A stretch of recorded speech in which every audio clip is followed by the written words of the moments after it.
తెలంగాణ రాష్ట్రంలో స్థానిక సంస్థ ఎలక్షన్లు దీన్ని ఎంపటే తక్షణమే ఆపేయాలి.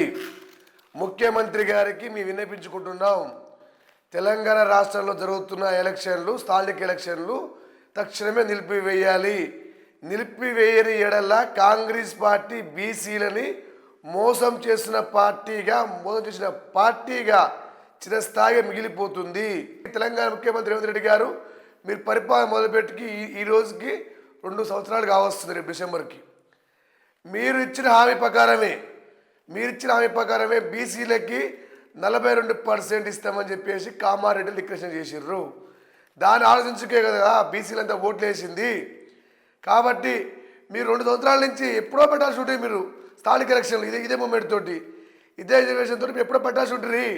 ఇన్నాళ్ళు తిప్పించి మమ్మల్ని అన్యాయంగా ఢిల్లీలు గల్లీలు తిప్పించి అంత అన్యాయం చేసి ఈరోజు మళ్ళా యథావిధిగా స్థానిక ఎలక్షన్ పెడతా అంటుర్రు. ఇది బీసీలు చూస్తుర్రు, బీసీలు గమనిస్తుర్రు. బీసీలు అంటే బిచ్చగాళ్ళు కాదు, బీసీలు అంటే బ్రిలియంట్ కాస్టెస్, బిగ్గెస్ట్ కాస్టెస్. మీరు ఆలోచించాలి. మేము చెప్తున్నాం, ఇలా వాస్తవంగా ఈ రాష్ట్రంలో అనేకమైన సంఘాలు ఉన్నాయి, బీసీ సంఘాలు, అదేవిధంగా అనేక రకాల సంఘాలు ఉన్నాయి. మా జెండాలు వేరైనా మా ఎజెండా ఒకటి, అది బీసీలకి రిజర్వేషన్లు రావాలని. ఇలా బీసీలకి ఎంత అన్యాయం! ఇలా విద్యలో, ఉద్యోగాలలో, రాజకీయ రంగాలలో ఎవరో కాదు, కాంగ్రెస్ పార్టీగా ఉన్న కాంగ్రెస్ శ్రేణులు ఇలా వాళ్ళ పరిస్థితి చూడండి. మీరు ఎంత అన్యాయం! వాళ్ళు 16 సంవత్సరాల నుండి 60 సంవత్సరాల దాకా జెండాలు మోసి వాళ్ళ భుజాలు కాయలు కాసి తప్ప కనీసం వాళ్ళు వార్డు మెంబర్లుగా సర్పంచులకు కూడా వాళ్ళు నోచుకోలేకపోయారు. ఇది వాస్తవం కాదా? బీసీ మిత్రులారా, కాంగ్రెస్ పార్టీ శ్రేణులారా, ఇది వాస్తవం కాదా?